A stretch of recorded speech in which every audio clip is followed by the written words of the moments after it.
Welcome back to the Growth Signal. My name is Alyssa Nolte, I'm Raj Singh. and we are going to have an incredible conversation today. So tell me, what is your hot take?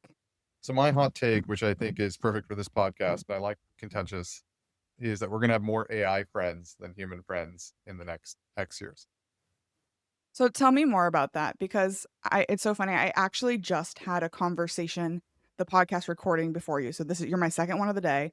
The one right before you today said the exact opposite because she said AI isn't all we're cracking it up to be, and it's not really ever going to replace human relationships. So we're literally going to have two episodes back to back having this conversation. So let's dive in more. Why do you think we're going to have more AI friends? So I'm looking at macro trends and just sort of human behavior. And I like to do this exercise of when you look at some sort of behavior, just keep asking why.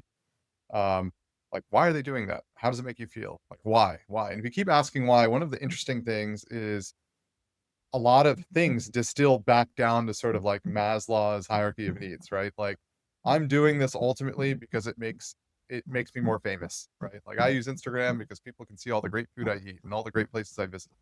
I'm doing this because it makes me money. I'm doing this because it helps me meet people, right? And a lot of the stuff we use is about entertainment. Like I'm doing this because I'm bored, right? Anyways, okay, so full circle.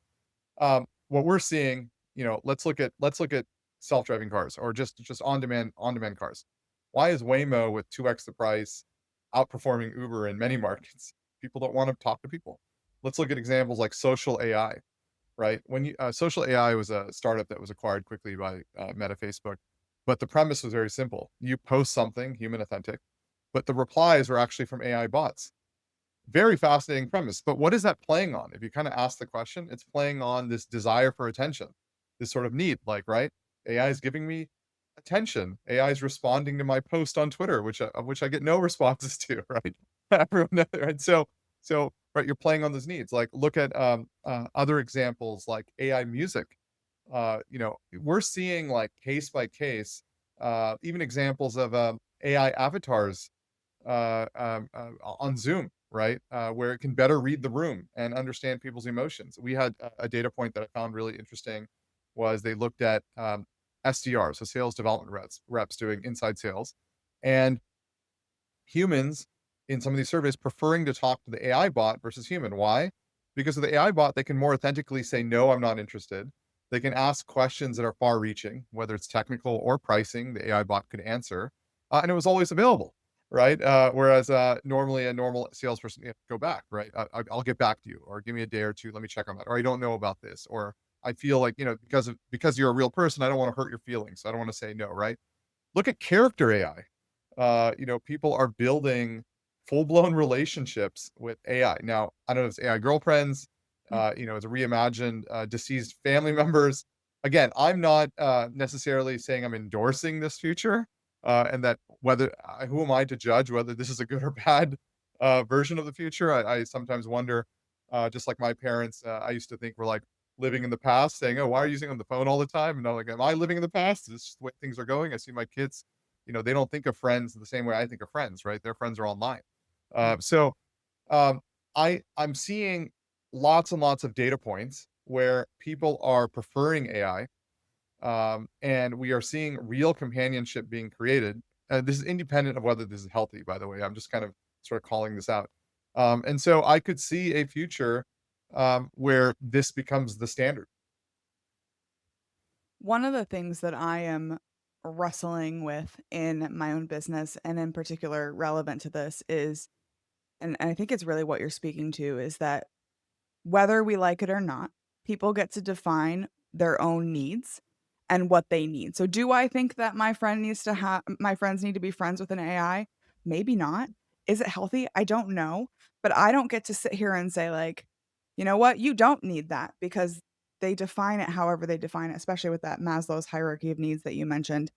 I love the idea and the thing that you brought up about the SDR in particular, because okay, what do I need from an SDR? I need a quick decision on whether or not this is a fit for me. I need to understand if it can fit in my technical stack or my technical situation. I need to understand if it's going to solve my problem. And I need the ability to move on if it's not going to. And you're right. I probably will get more of those answers more quickly and more detailed without the pressure if I'm talking to an AI versus a person. So much of the time we spend outside of, let's call it, core work is for entertainment, right? We call it listening to a podcast. Is this an educational thing? Maybe, but I think of that as the second use case. The first use case, it's entertainment, Yeah. right? I'm listening to stuff because they entertain me. And these AI chatbots that people are building relationships with, whether you want to call them virtual therapists or thought partners or whatnot, they know you over time. They're learning about you, and you can confide and you can be totally honest. And so I feel um, that behavior doesn't surprise me. Again, coming back to sort of Maslow's hierarchy of needs, right? Your boredom, isolation, the need to sort of share what I feel and get validation, right? We humans prefer validation. There's enough social data out there that indicates that we will gravitate to audience that validate what we think.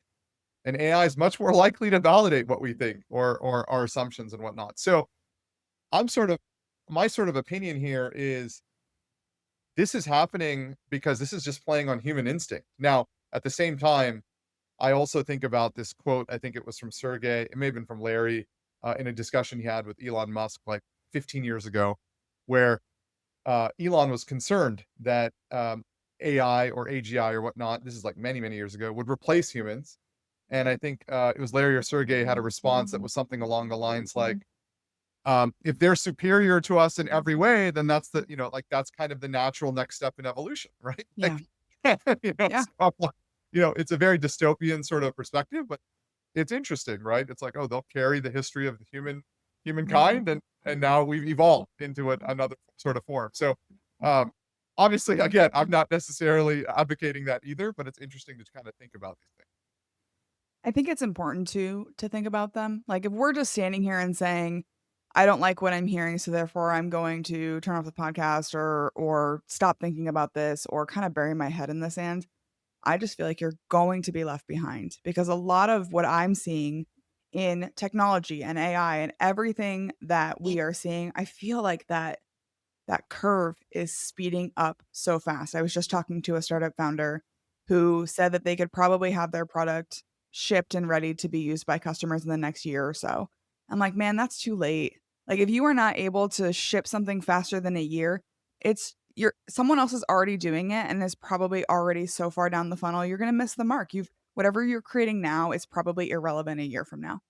Without the context, I don't know if they're building hardware because hardware certainly slows things down. But if it's purely software, Software. my comment would be a little bit different. My comment would probably be your there's two different buckets here. There's sort of like if you're not embarrassed of your first version, you ship too late. At the Yep. same time, the bar for a baseline minimal, MVP kind of experience has gone up, right? Like the design level has gone up. People have a certain level of expectation, and attention is so hard to reach that you burn so you get one chance, you lose that chance, you may not get another chance to re-engage for 18 to 24 months, right? Doesn't matter what kind of email drip campaign you have or reach out or whatever, right? So you have this one shot. And so I do understand the premise around waiting before you like go all out and do a big announcement. But I think the big difference between how products are launched today versus maybe how they were launched 5, 10 years ago, or let's say 10 years ago, is people aren't doing big launches as much anymore. They're kind of slow rolling it, building in public. I'm not advocating that you build everything in public, by the way. I think that has some trade-offs too, but they're sort of like, hey, I've got a beta of something out there, guys. Do you want to test this out? Right. And then they kind of like slowly iterate on it, iterate on it. And then maybe at some point when things seem like they're working or it's at a good inflection point, they go out and say, hey, let's do like a bigger kind of announcement. Like I'm going to go launch on Product Hunt or I'm going to go try to get it picked up by TechCrunch or something like that. Going back to, kind of your original hot take that we're gonna have more AI friends than anything else, or more interactions maybe with AI than people than we in the future. What do you think is, and this is kind of a three-part question, what do you think is the implication for our organizations? What is the implication for the individual contributors, the people who currently are employees of those organizations?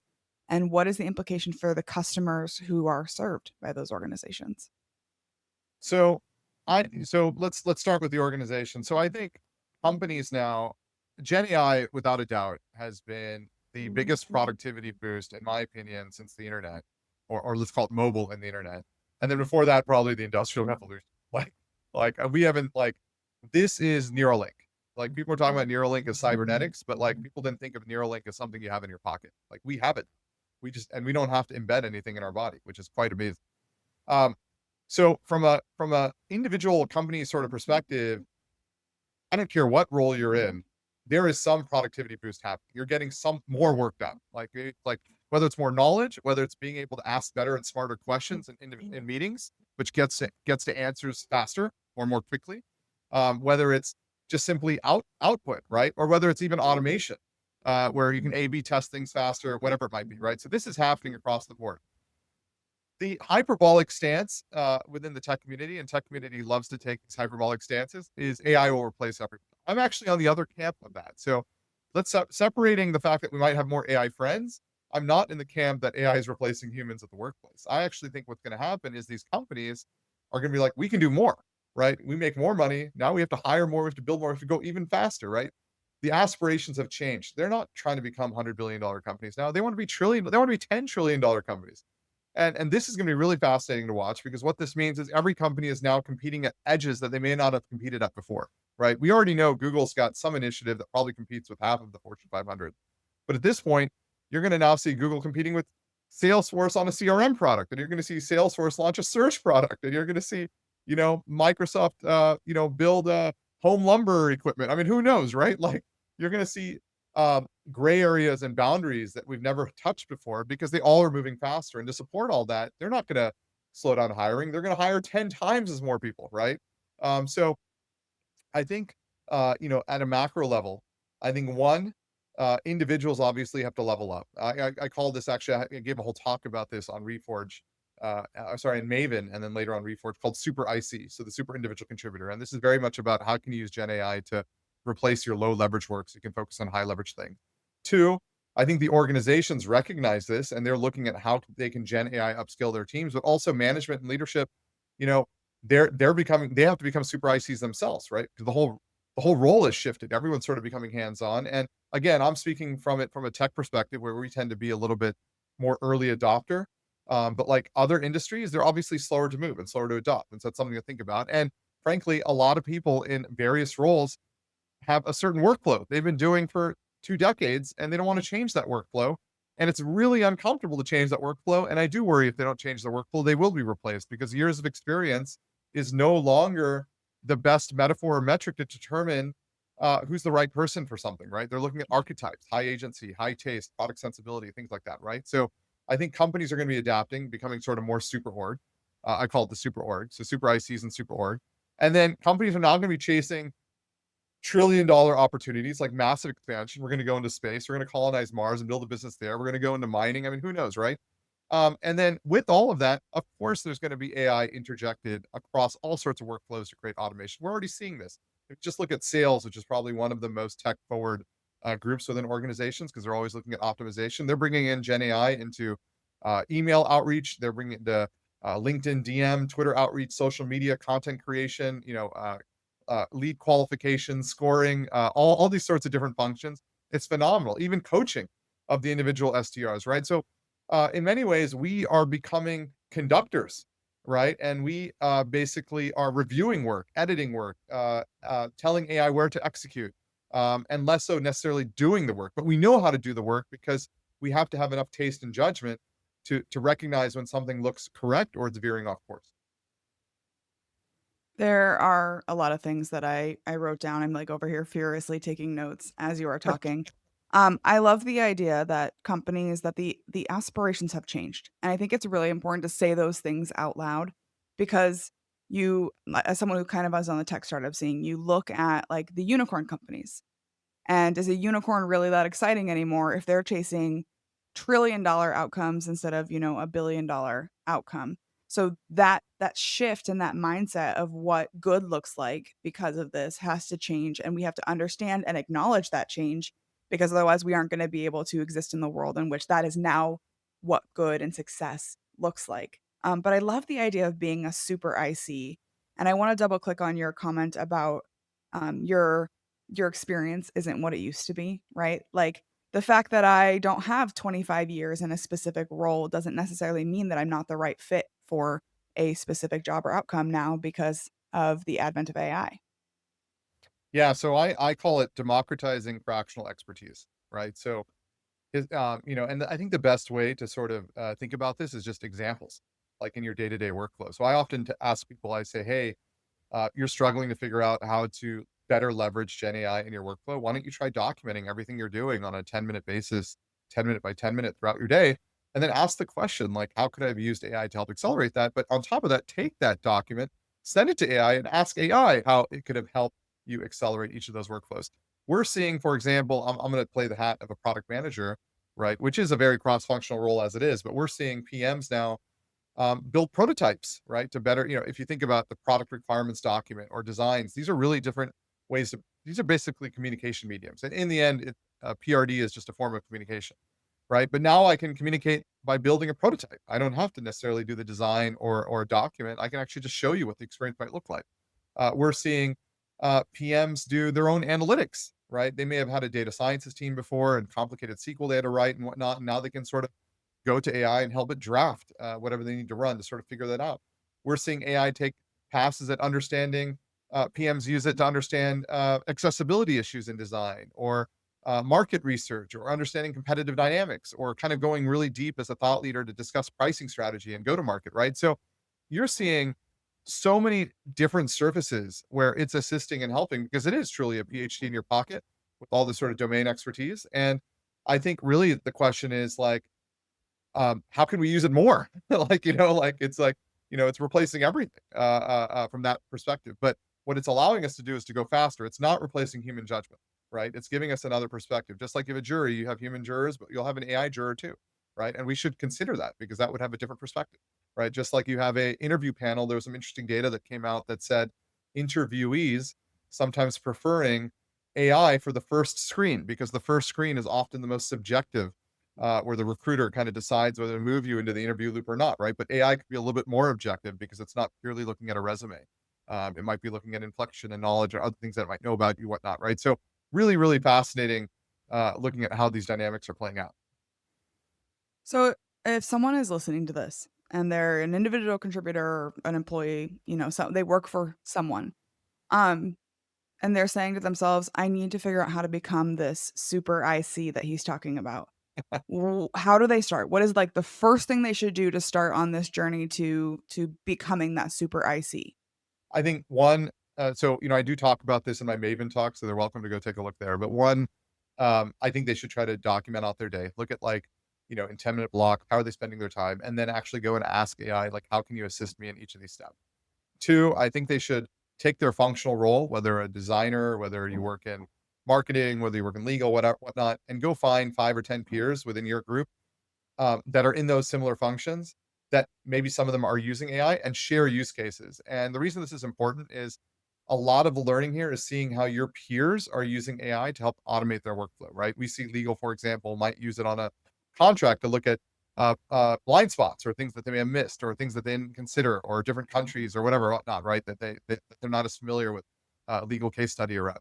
Um, I think, in that process of showing each other how you're doing things, ideally, you actually do it with them. And that's a little bit different from normal sort of share and tell. I call it try and tell. And the reason is so much of getting better with Gen AI is the tribal learning that comes to the pain of like trying to ask questions and then like trying to rephrase your question and trying to see like why it didn't do what I wanted it to do. And so you have to go through that pain. Like just watching it isn't good enough. You actually have to go through some of that pain. So I think just those simple 2 steps would be a massive step function if you're starting from scratch. And I think the most common question I get is like, what should I start with? I'm like, hey, any tool at this point is at 98% of what you need, right? Like, how many people actually need state of the art? Most people don't, right? ChatGPT, Gemini, I don't care. Copilot for Microsoft, they're all good enough now, right? We're way past, GPT-3 or whatever it was, 2 years, 2.5 years ago. Like, we're in a different era now. Like, everything is good. So take anything and just start with it, and then that's it. You don't need to go play with the 40 other tools that are coming out on YouTube and Twitter and TikTok every day. That's just all noise. Like, just stick with one thing, and that's a great place to start. And then as you make progress, then you can start exploring other things. But right now, we're just trying to get that initial unlock. What about the flip side? I'm a organization leader, I'm a CEO, I'm an owner.